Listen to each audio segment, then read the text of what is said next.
My name is Dorothy Miller, and at 53 years old, I thought I knew my family inside and out. That morning, finding an elegant box of Swiss chocolates on my doorstep with a handwritten note from my son Michael felt like a miracle on what should have been my loneliest birthday yet. My husband had passed just 6 months earlier, and this was my first birthday without him after 28 years of marriage. The note read, "Happy birthday, Mom. I love you." Those simple words made my heart swell with hope that maybe, just maybe, my relationship with Michael could heal. But when I decided to share those precious chocolates with my daughter-in-law Lisa as a peace offering, her face went white as snow. What happened next changed everything I thought I knew about my own family. Before we dive into this incredible story, I'd love to know where you're watching from. Drop your location in the comments below and hit that like button if you believe family should always come first. Don't forget to subscribe because you won't believe what my daughter-in-law was really hiding from me all this time. This story will show you that sometimes the most innocent gestures can reveal the darkest secrets. The relationship between Michael and me had been deteriorating steadily since his father's funeral. My son, who used to call me every Sunday without fail, had become a stranger who barely acknowledged my existence. At 31 years old, Michael worked grueling hours as a construction foreman, but I suspected his absence from my life had less to do with work and more to do with his wife Lisa. She was 28, beautiful, and had a way of making every conversation somehow circle back to how difficult things were for her and Michael as a young couple. The financial strain after losing my husband's pension benefits had been overwhelming. I was struggling to keep up with the mortgage payments on our small suburban home in Ohio, and I had mentioned this to Michael during one of our increasingly rare conversations. Instead of offering support or even just a listening ear, he had grown cold and suggested I was being dramatic about my situation. This wasn't the son I had raised, the boy who used to bring me dandelions from the yard and tell me I was the most important person in his world. Lisa had been subtly poisoning our relationship for months, though I didn't recognize it at the time. She would make comments about how I was guilt-tripping Michael whenever I called, or how I was being too needy during my grieving process. She convinced him that my mentions of financial difficulties were attempts to manipulate him into giving me money, when all I really wanted was my son's emotional support during the darkest period of my life. I had tried everything to maintain some semblance of family unity. I invited them over for Sunday dinners, offered to babysit their future children whenever they were ready, and always made sure to praise Lisa in front of Michael. I complimented her cooking, her job at the local bank, her decorating skills, anything to show that I accepted her as part of our family. But nothing I did seemed to warm the growing ice between us. The chocolate gift that morning had felt like a breakthrough. Perhaps Michael had realized how much pain he was causing me. Perhaps he remembered that his father would have wanted him to take care of his mother. I held that beautiful box in my hands and felt hope for the first time since the funeral. The chocolates were expensive, the kind my husband used to buy me for special occasions from the fancy confectionery downtown. It must have cost Michael a significant portion of his weekly salary. Standing in my kitchen that morning, still in my bathrobe and slippers, I made a decision that felt generous and wise. If I shared these chocolates with Lisa, if I showed her that I was willing to include her in every special moment, maybe she would stop seeing me as a threat to her marriage. Maybe she would help rebuild the bridge between Michael and me instead of burning it down. I wrapped half the chocolates in a pretty box I had saved from Christmas and drove over to their apartment across town. When Lisa opened the door, she was still in her pajamas, her blonde hair messy and her eyes puffy from sleep. She worked long hours at the bank and often slept in on weekends. But when she saw the box in my hands and I explained that Michael had given them to me for my birthday and I wanted to share them with her, something strange happened to her expression. The color drained from her face, and her hands started trembling slightly as she accepted the box. I thought perhaps she was moved by my gesture, maybe even feeling guilty about how she had been treating me. But there was something else in her eyes, something that looked almost like panic. She invited me in for coffee, which was unusual since she typically kept our interactions brief and cool. As we sat at her small kitchen table, I watched her stare at the chocolate box with an intensity that made me uncomfortable. It was as if she was seeing something I couldn't see, as if those chocolates held some secret meaning that escaped me entirely. Lisa's hands shook as she opened the chocolate box, and what I saw next made my blood run cold. Beneath the layer of expensive Swiss chocolates was a hidden compartment, and nestled inside were my late husband's most precious possessions, his vintage coin collection that he had started as a boy and maintained for over 40 years. These weren't just any coins, but rare pieces that he had lovingly collected, some worth hundreds of dollars each. I had been searching for this collection since his death, thinking perhaps he had stored them in a safety deposit box I didn't know about. The truth hit me like a physical blow. Michael had never sent me any chocolates. Lisa's panicked expression suddenly made perfect sense as she stammered through a confession that shattered everything I thought I knew about the past 6 months. She had been systematically searching my house for weeks, letting herself in with a key she had somehow obtained while I was at my part-time job at the local grocery store. She had been looking specifically for these coins, having overheard my husband mention them to Michael during a family dinner months before his death. But the betrayal went so much deeper than simple theft. Lisa revealed that she had been feeding Michael a steady diet of lies about me for months. She told him I was hiding money from the family while pretending to struggle financially. She convinced him that I was manipulating him with guilt about his father's death. She made him believe that I was becoming unstable and might even be developing dementia, pointing to my forgetfulness during the grieving process as evidence of mental decline. The forged note from Michael was just the latest in a series of manipulations. Lisa had practiced his handwriting and planted the chocolates herself, hoping to trick me into finding the coins for her. She had never intended for me to give the chocolates away, and now she was caught red-handed with evidence of her deception. But instead of showing remorse, Lisa's demeanor shifted into something cold and calculating that frightened me. She stood up from the kitchen table, her earlier panic replaced by a steely determination that made her look like a completely different person. This was not the nervous, sometimes sweet young woman I thought I knew.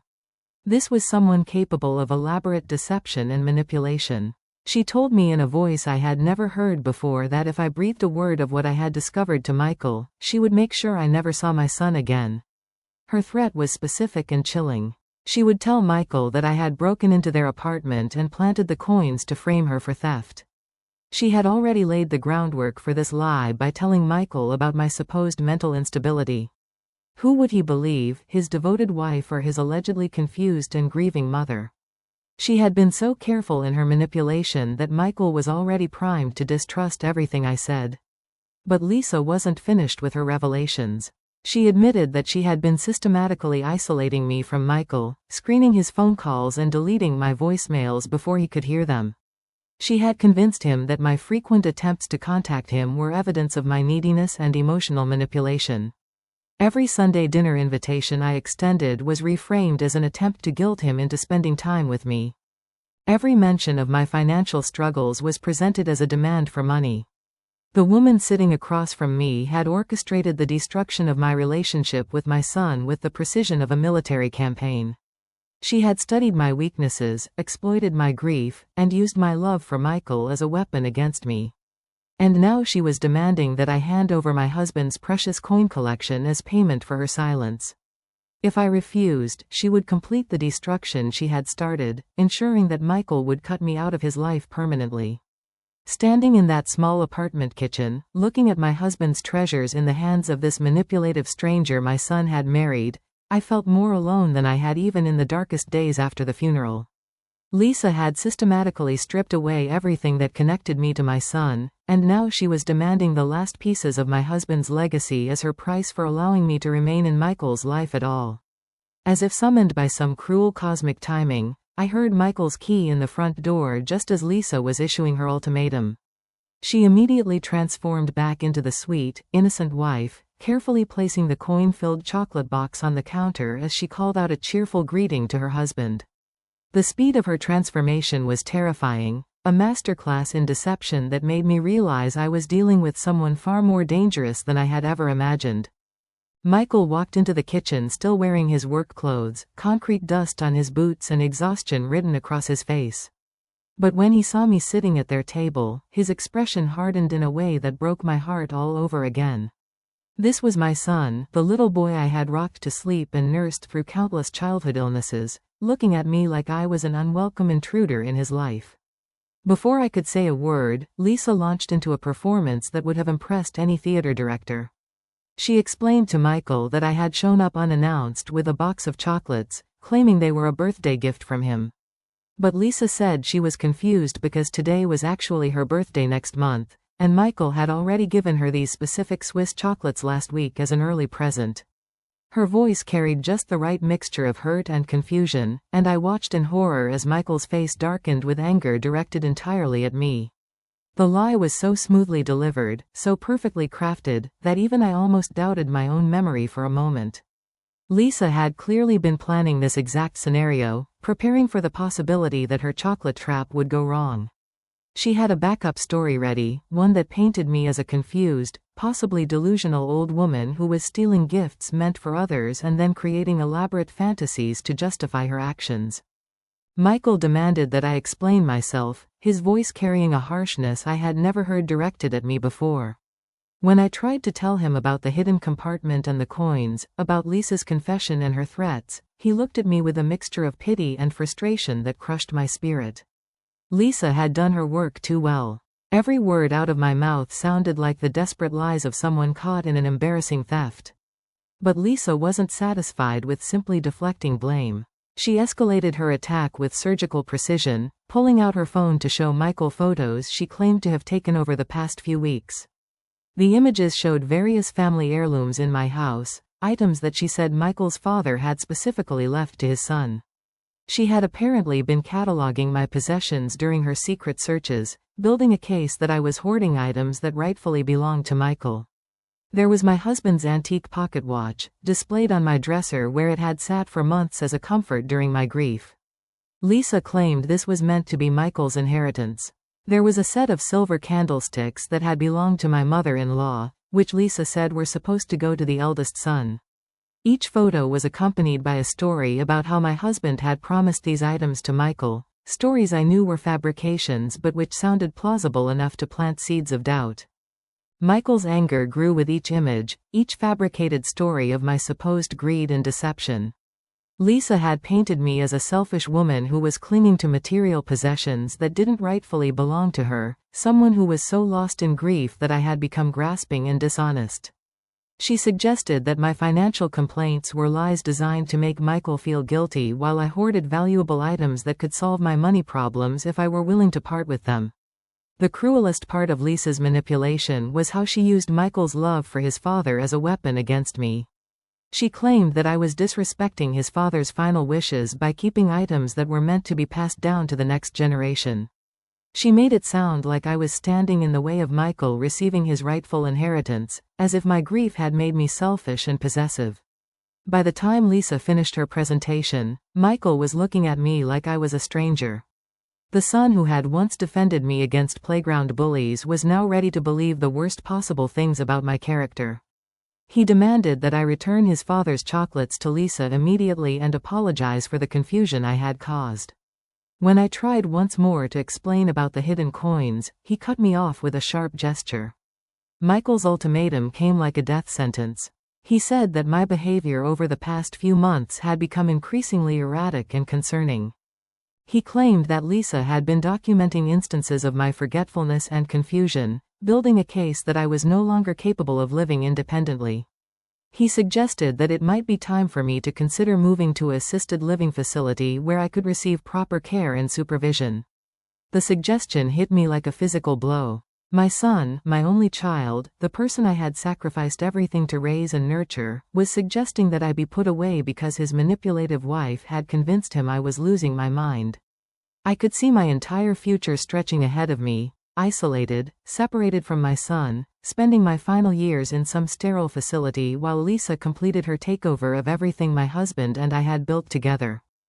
As Michael and Lisa stood united against me in their small kitchen, I felt the weight of complete defeat settling over my shoulders. I was on the verge of agreeing to sign whatever papers they wanted, to accept whatever fate they had planned for me, when salvation came from the most unexpected source.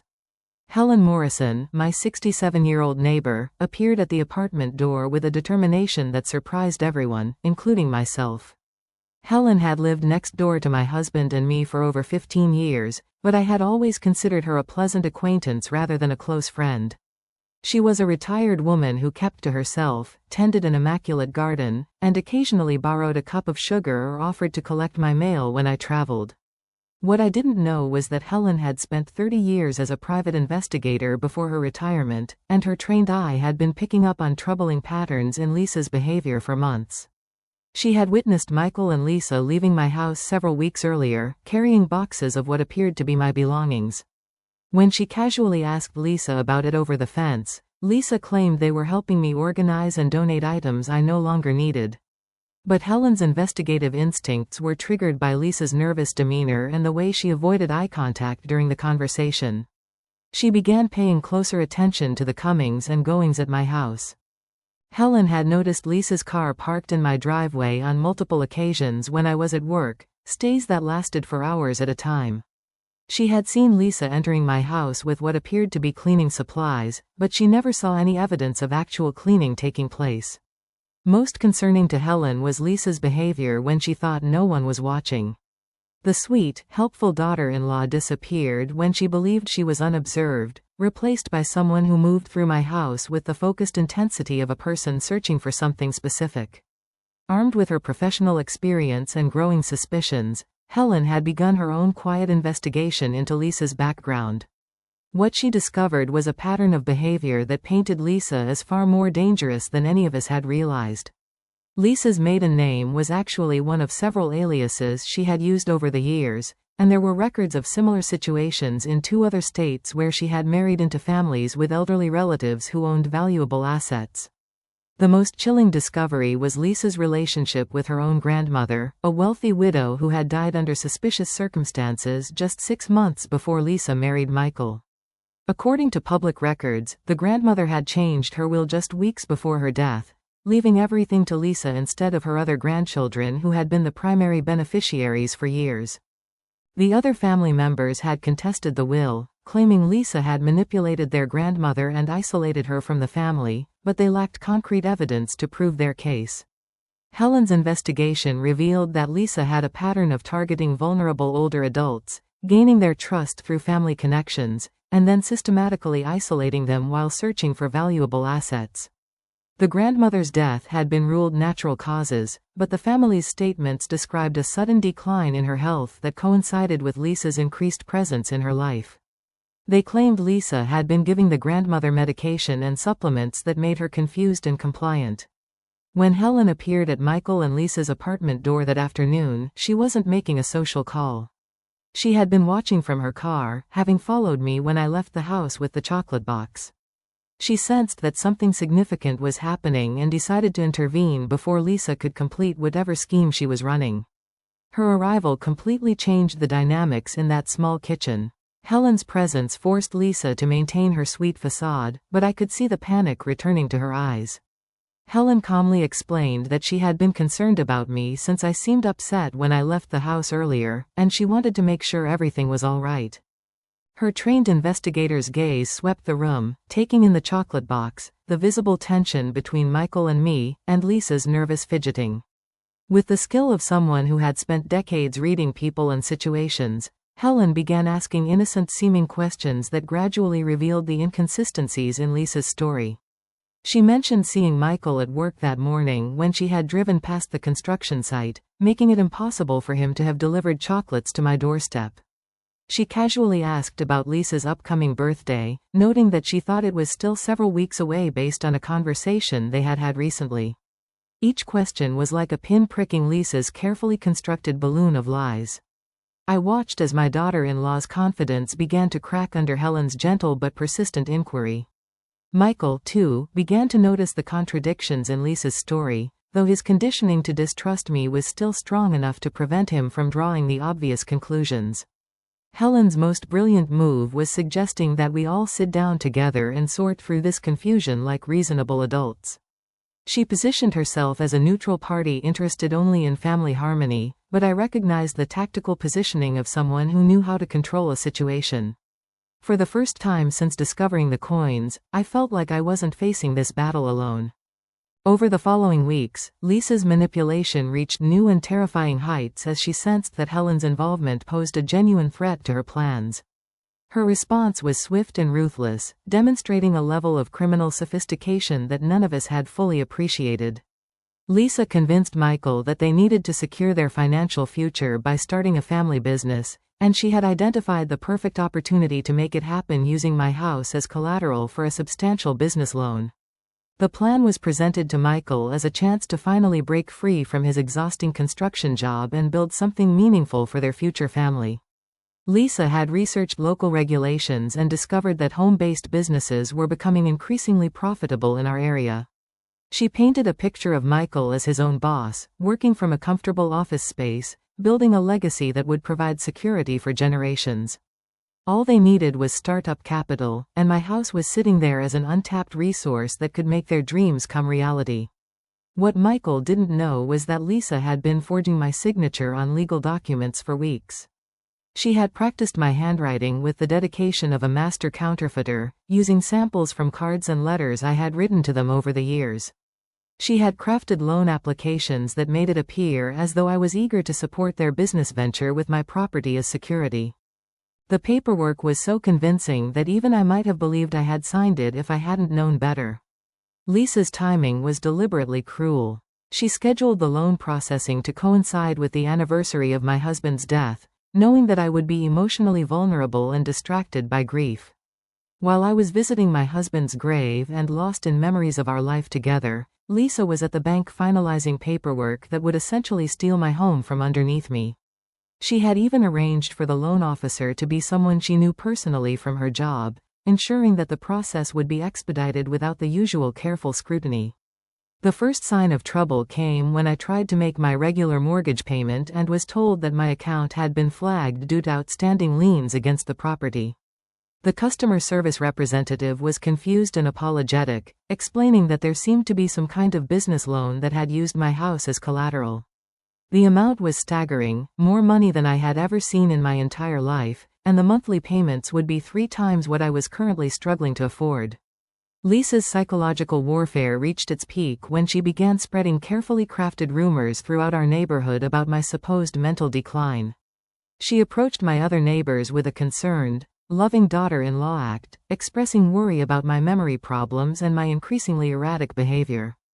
She claimed that I had been leaving my stove on, forgetting to lock my doors, and making concerning statements about people trying to steal from me.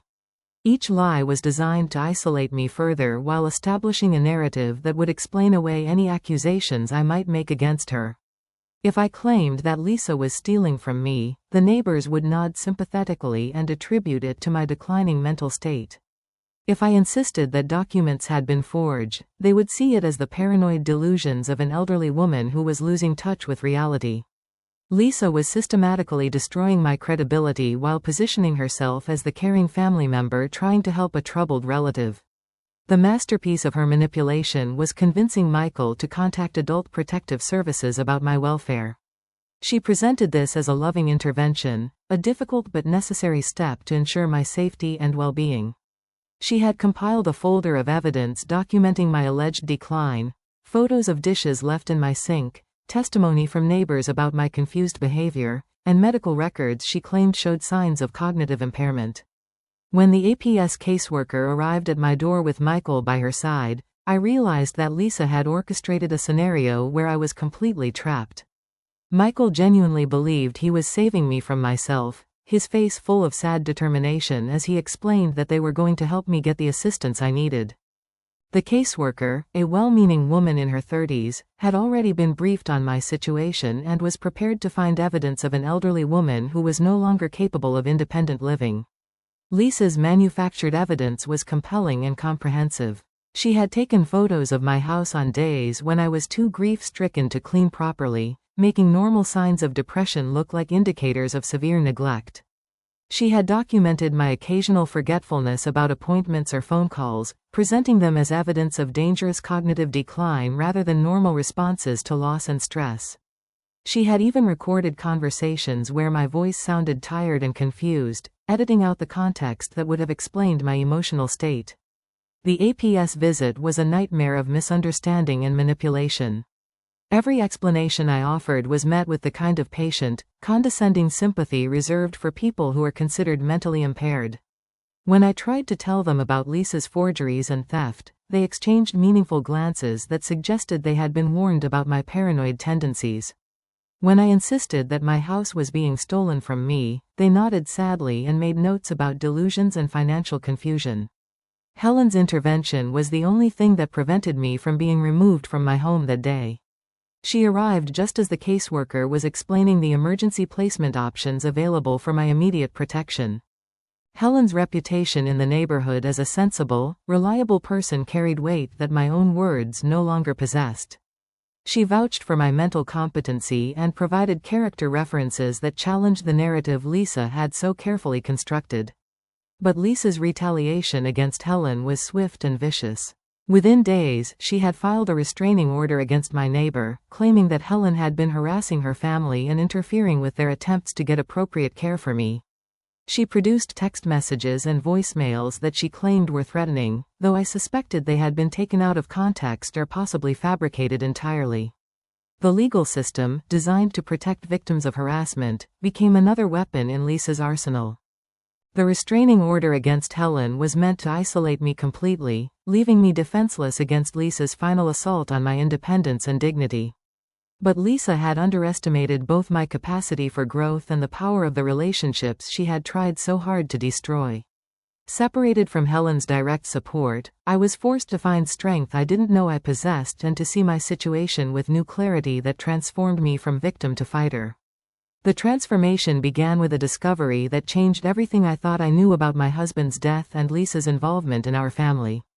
While searching through my husband's personal effects for documents related to the house loan, I found a key to a safety deposit box I had never known existed. Hidden in his old fishing tackle box, wrapped in a note that read, "For Dorothy, if something happens to me," was evidence that my husband had been investigating Lisa's background in the weeks before his death. The contents of that safety deposit box were devastating and illuminating in equal measure. My husband had discovered discrepancies in Lisa's employment history at the bank, periods where her references didn't check out and previous positions that seemed to have been fabricated. He had been quietly gathering evidence of her deception, documenting instances where she had asked probing questions about our finances and our wills. Most chilling of all, he had written detailed notes about his suspicions that Lisa was somehow affecting his heart medication. My husband's investigation had uncovered Lisa's previous identity before she married Michael. She had been married before, to an older man whose elderly father had died under suspicious circumstances just months after Lisa joined the family. The pattern was becoming horrifyingly clear. Lisa targeted families with vulnerable elderly members and valuable assets, gained access through marriage, and then systematically worked to eliminate anyone who stood between her and her goals. Reading my husband's careful documentation, I realized that his sudden death might not have been as natural as we had all believed. He had been suspicious of his medications being tampered with, noting days when his heart condition seemed worse despite following his doctor's orders precisely. He had started keeping his pills locked away from the rest of the family, but Lisa had keys to our house and plenty of opportunities to replace his medication with something that would trigger the fatal heart attack that ultimately killed him. Armed with this knowledge and fueled by a rage that burned away my grief and fear, I began to plan my counterattack with the strategic thinking my husband would have admired. I realized that Lisa's greatest weakness was her need to control the narrative around every situation. She was so confident in her manipulation skills that she had become careless about covering her tracks when she thought her victims were powerless to fight back. My first move was to start playing the confused, helpless old woman that Lisa wanted everyone to believe I was. I let her think that her psychological warfare was working, that I was slowly breaking down under the pressure of her attacks. When she visited my house to check on her scheme's progress, I acted forgetful and compliant, asking her to explain things multiple times and expressing gratitude for her help with my financial confusion. This performance lulled her into a false sense of security while giving me opportunities to gather evidence. I had installed a small recording device in my kitchen, hidden in a ceramic canister that had belonged to my mother. Every conversation with Lisa was now being documented, capturing her admissions of forging documents, her threats about what would happen if I opposed her, and her casual references to accelerating my husband's decline. She spoke freely when she believed I was no longer a threat, revealing details about her methods and her plans for disposing of me once she had secured control of my assets. My husband's former lawyer, James Crawford, became my second crucial ally in this fight. James had handled our legal affairs for 20 years and knew both my character and the true content of our financial arrangements. When I approached him with my husband's evidence and my own recordings, he immediately recognized the scope of the criminal enterprise Lisa had been running. James agreed to work with me in building a case that would not only stop Lisa but potentially help the families she had victimized in the past. James helped me understand that Lisa's forgeries of my signature constituted multiple felonies, and her manipulation of my son could be prosecuted as elder abuse under state law. The loan fraud alone carried potential prison sentences that would remove her from our lives permanently. But building a case strong enough to overcome her manipulations would require patience and strategic planning. We needed to let her continue her schemes while we gathered evidence, documenting every crime as it occurred. The hardest part of this period was watching Michael's continued descent under Lisa's influence. She had begun giving him anxiety medication that she claimed would help him cope with the stress of his mother's declining mental health. What I now suspected was that she was using the same techniques on him that she had used on my husband, gradually altering his medications to make him more compliant and easier to manipulate. My strong, independent son was becoming a shell of his former self, dependent on Lisa for everything from basic decisions to emotional support. Lisa's paranoia was growing as she sensed resistance she couldn't quite identify. She became more aggressive in her attempts to have me declared incompetent, arranging for a corrupt doctor to examine me and provide testimony about my supposed cognitive decline. Dr. Raymond Wells had been treating Lisa's anxiety and depression for years, and she had gradually drawn him into her web of deception with promises of financial rewards and possibly romantic involvement. The night before my scheduled competency evaluation with Dr. Wells, I received an unexpected visit from Michael. He appeared at my door looking haggard and confused, as if he was fighting through a fog to reach me. For just a few moments, the son I had raised broke through Lisa's conditioning, and he asked me if I really was losing my mind or if something else was happening that he didn't understand. It was the first crack in Lisa's control over him, and it gave me hope that the real Michael was still fighting to get out. Lisa's desperation manifested in increasingly reckless behavior as she sensed that her carefully constructed world was beginning to unravel. Her attempt to forge my will represented the culmination of months of preparation, but also revealed the depth of her criminal ambitions. She had spent weeks studying legal documents and researching probate law, determined to create a will that would leave my entire estate to Michael while establishing legal mechanisms that would ensure she controlled everything as his wife. The forged will was a masterpiece of manipulation, written in language that sounded like my own voice while completely reversing my actual intentions. Lisa had crafted emotional paragraphs about wanting to ensure Michael's financial security and expressing concerns about my own ability to manage money in my declining years. She included personal touches that only someone with intimate knowledge of our family would know, references to my husband's wishes and family traditions that made the document seem authentic and heartfelt. What I discovered through my continued surveillance was that Lisa had been systematically drugging Michael with anxiety medications that were far stronger than anything a legitimate doctor would prescribe for normal stress. She was obtaining these drugs through Dr. Wells, who had become so entangled in her schemes that he was essentially functioning as her personal pharmaceutical supplier. Michael's increasing compliance and confusion weren't just the result of psychological manipulation, but actual chemical dependency that Lisa was carefully maintaining. The night I followed Lisa to Dr. Wells' office after hours, I witnessed the full scope of their conspiracy. Through a window, I watched Lisa and the doctor reviewing my forged will while discussing the best strategies for having me declared mentally incompetent. Dr. Wells was preparing false medical assessments that would support Lisa's claims about my cognitive decline, and they were coordinating their testimonies to ensure a successful court proceeding that would transfer control of my assets to Michael, and by extension, to Lisa herself. But their most chilling conversation was about Michael's continued treatment. Lisa was concerned that his anxiety medications weren't keeping him sufficiently compliant, and she wanted Dr. Wells to increase the dosage or add additional drugs that would ensure Michael remained under her control. They discussed my husband's death in terms that made it clear Lisa had been involved in manipulating his heart medication, treating it as a successful model for managing inconvenient family members. Lisa's psychological campaign against me reached new heights when she staged a break-in at my house designed to justify Michael's fears about my safety. She arranged for the incident to occur while I was at my weekly grocery shopping trip, giving her an alibi while her accomplices ransacked my home. When I returned to find my front door forced open and my belongings scattered throughout the house, Lisa was already there with Michael, having received an anonymous tip about suspicious activity at my address. The staged break-in was carefully orchestrated to support Lisa's narrative about my vulnerability and confusion. Nothing of significant value was actually stolen, but Lisa made sure to point out to Michael that the intruders had clearly been searching for something specific. She suggested that my confused talk about hidden coins and valuable items had somehow reached the wrong people, putting me in danger because I could no longer properly protect myself or my possessions. Michael's reaction to the staged break-in was exactly what Lisa had hoped for. Already compromised by the medications she was giving him and conditioned to believe in my mental decline, he saw the incident as proof that I could no longer live safely in my own home.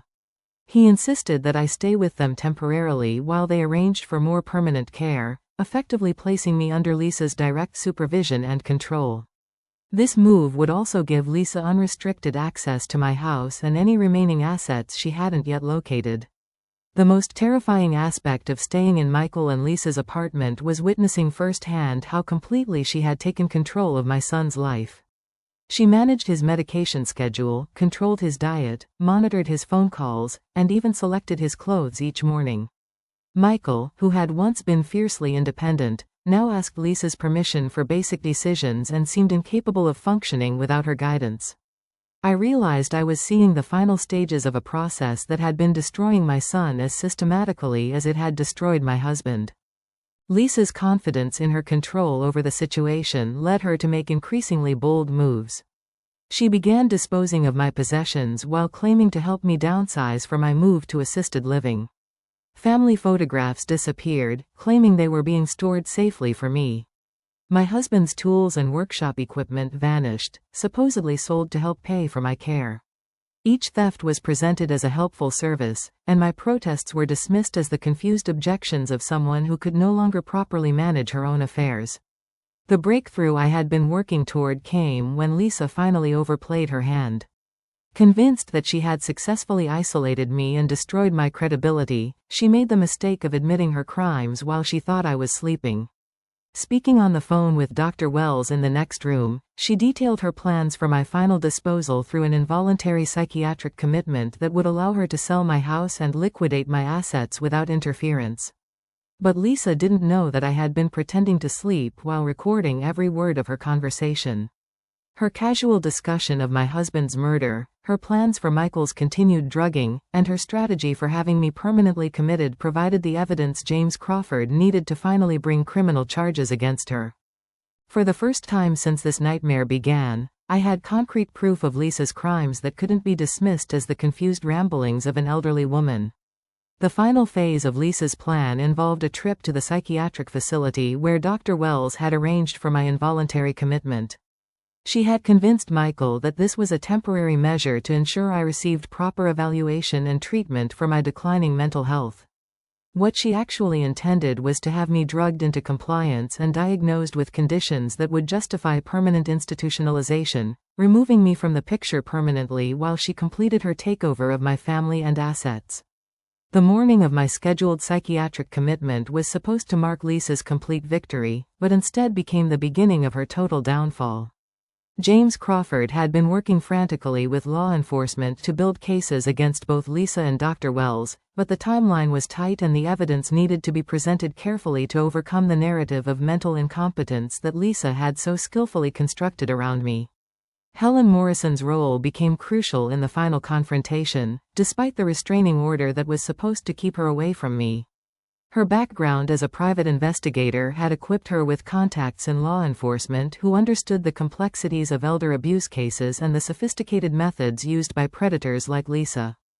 When James presented our evidence to the district attorney's office, Helen's professional credibility and detailed documentation helped convince prosecutors that this was a serious criminal enterprise rather than a family dispute. The police intervention came just as Lisa was helping me into the car for my trip to the psychiatric facility. Michael was at work, deliberately scheduled away by Lisa so he wouldn't witness what she planned to be my final removal from their lives. When the police cars arrived with sirens blazing, Lisa's mask of concerned caregiving fell away completely, replaced by the cold calculation I had seen glimpses of throughout this ordeal. Lisa's first instinct was to maintain her deception even in the face of arrest. She tried to convince the arriving officers that this was all a misunderstanding caused by my confused mental state, that I had been making wild accusations against family members who were only trying to help me. But the police had been briefed by James Crawford and were prepared for exactly this kind of manipulation. They had audio recordings of Lisa's conversations, copies of the forged documents, and testimony from multiple witnesses who could contradict her version of events. The most satisfying moment was watching Lisa's composure completely crumble when the police revealed the extent of evidence against her. The recordings of her admissions to my husband's murder, the documentation of her systematic theft and forgery, the witness statements from neighbors who had seen her suspicious activities, all combined to create an overwhelming case that even her considerable manipulation skills couldn't overcome. For the first time since I had known her, Lisa was truly powerless. Dr. Wells' arrest followed quickly, and his cooperation with authorities revealed the full scope of the criminal network Lisa had been operating. He admitted to providing false medical assessments for multiple elderly patients, facilitating drug dependency in vulnerable adults, and even participating in insurance fraud schemes that Lisa had orchestrated through her position at the bank. His medical license was immediately suspended, and he faced criminal charges that would likely end his career permanently. The most heartbreaking part of Lisa's arrest was Michael's reaction when he finally understood what had been happening to him and to me. The gradual reduction of his anxiety medications under medical supervision revealed the extent to which his thinking had been compromised by the drugs Lisa had been feeding him.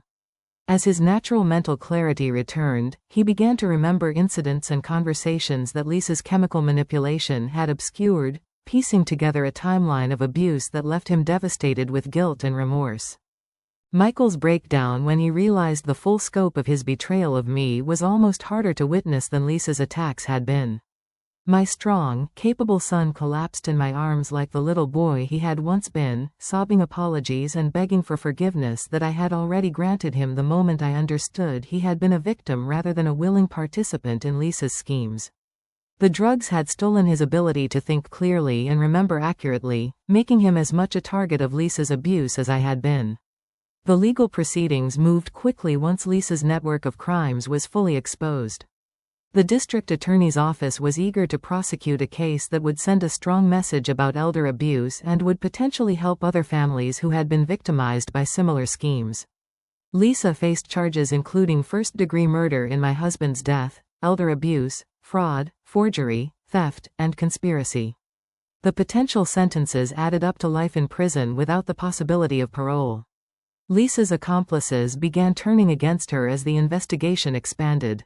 Bank employees who had helped her access confidential customer information, other medical professionals who had participated in her drug distribution schemes, and even family members who had provided false alibis all began cooperating with prosecutors in exchange for reduced sentences.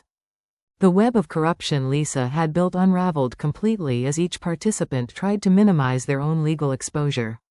The recovery of my stolen assets was a complex process, but James Crawford worked tirelessly to undo the financial damage Lisa had caused. The forged loan documents were declared invalid, returning full ownership of my house to me. My husband's coin collection was recovered from a safety deposit box Lisa had rented under a false name. Even items she had sold were tracked down and either returned or compensated for through the seizure of Lisa's assets. The trial itself was a media sensation, with news outlets across the state covering the story of the daughter-in-law who had systematically destroyed an entire family through manipulation and murder. Lisa's attempts to portray herself as a victim of circumstances fell flat when confronted with the overwhelming evidence of her premeditation and the scope of her criminal activities. The jury deliberated for less than 4 hours before returning guilty verdicts on all charges. Lisa's sentencing was the final chapter in a nightmare that had consumed nearly a year of my life. The judge, clearly moved by the testimonies of Lisa's victims and their families, imposed the maximum possible sentence: life in prison without parole for my husband's murder, plus additional consecutive sentences for her other crimes that ensured she would never have the opportunity to hurt another family. As she was led away in shackles, Lisa looked back at me with an expression of pure hatred that reminded me how close I had come to becoming her next victim. The months following Lisa's sentencing were a journey of healing that proved more complex than I had anticipated. While justice had been served and my family's safety secured, the emotional wounds left by her systematic destruction of our lives required patient attention and professional guidance. Michael and I both struggled with feelings of guilt, anger, and profound sadness for the time and trust that had been stolen from us during the most vulnerable period of our lives. Michael's recovery from the chemical dependency Lisa had imposed on him was physically and emotionally grueling. Under proper medical supervision, he slowly regained his natural mental clarity, but the process was accompanied by memory recovery that was often painful. He remembered conversations with Lisa where she had poisoned his perception of me, times when he had chosen to believe her lies over his own instincts about my character. The guilt he carried for his role in my suffering, even though it was the result of manipulation and drugging, weighed heavily on his conscience. Our journey toward rebuilding our relationship required family therapy with a counselor who specialized in cases involving psychological manipulation and elder abuse. Dr. Sarah Mitchell helped us understand that both Michael and I were victims of a sophisticated predator who had used our love for each other as weapons against us. She guided us through the process of separating our genuine feelings and memories from the distortions Lisa had created, helping us rediscover the foundation of trust and affection that had always existed between us. The healing process was not linear or easy. There were sessions where Michael's guilt overwhelmed his ability to accept forgiveness, and times when my own anger at his betrayal surfaced despite my intellectual understanding that he had been drugged and manipulated. We had to learn to be patient with each other's emotional processing while rebuilding the communication patterns that Lisa had systematically destroyed. Some days felt like starting over with a stranger, others brought glimpses of the mother-son relationship we had lost. Helen Morrison's friendship became one of the unexpected gifts that emerged from this terrible experience. Her courage in standing up to Lisa when I was most vulnerable, combined with her professional skills in helping build the case against my tormentor, created a bond between us that deepened into genuine companionship. Helen's own experience with isolation as an older woman living alone helped her understand my emotional needs in ways that my well-meaning younger friends often missed. Together, Helen and I began advocating for elder abuse prevention in our community. We spoke at senior centers, church groups, and community organizations about the warning signs of financial and psychological abuse targeting older adults. Our presentations often drew crowds of people who had experienced similar manipulation from family members or caregivers, and we discovered that Lisa's methods were far more common than most people realized. The isolation, gaslighting, and systematic destruction of an elderly person's credibility were tactics used by predators across the country. Michael's transformation through this experience was profound and inspiring. As he recovered from Lisa's manipulation and witnessed the strength I had found in fighting back, he developed a fierce protectiveness toward me that was different from his childhood devotion. He became educated about elder abuse and learned to recognize the subtle signs of manipulation that had made him vulnerable to Lisa's control. His commitment to making amends for his betrayal manifested in daily actions of care and respect that slowly rebuilt my trust in his love. The financial recovery process revealed the true scope of Lisa's theft and fraud. Beyond the obvious crimes like the forged loan documents, investigators discovered that she had been systematically stealing from elderly bank customers for years, using her position to access accounts and transfer small amounts that were unlikely to be noticed immediately. The total amount of her theft exceeded $500,000, affecting dozens of families who had lost savings they thought were secure. My husband's vindication came through the investigation into his death. The medical examiner's review of his case, combined with evidence of Lisa's access to his medications and her pattern of using similar methods on other victims, resulted in an official change to his death certificate. While this legal recognition couldn't bring him back, knowing that his suspicions about Lisa had been accurate provided a sense of closure and validated the investigation he had begun before his death. The decision to forgive Michael was not a single moment but an ongoing choice I made daily throughout our healing process. Forgiveness, I learned, was not about dismissing the pain his actions had caused me or pretending that the damage hadn't occurred. Instead, it was about refusing to let Lisa's poison continue affecting our relationship even after she was gone. Forgiveness became my final victory over her attempts to destroy my family, a conscious choice to prioritize love over resentment. The bittersweet recognition that emerged from this experience was understanding how proud my husband would have been of the strength I discovered within myself. The grieving, financially struggling widow who had been so vulnerable to Lisa's initial attacks had found reserves of courage, intelligence, and determination that surprised even me.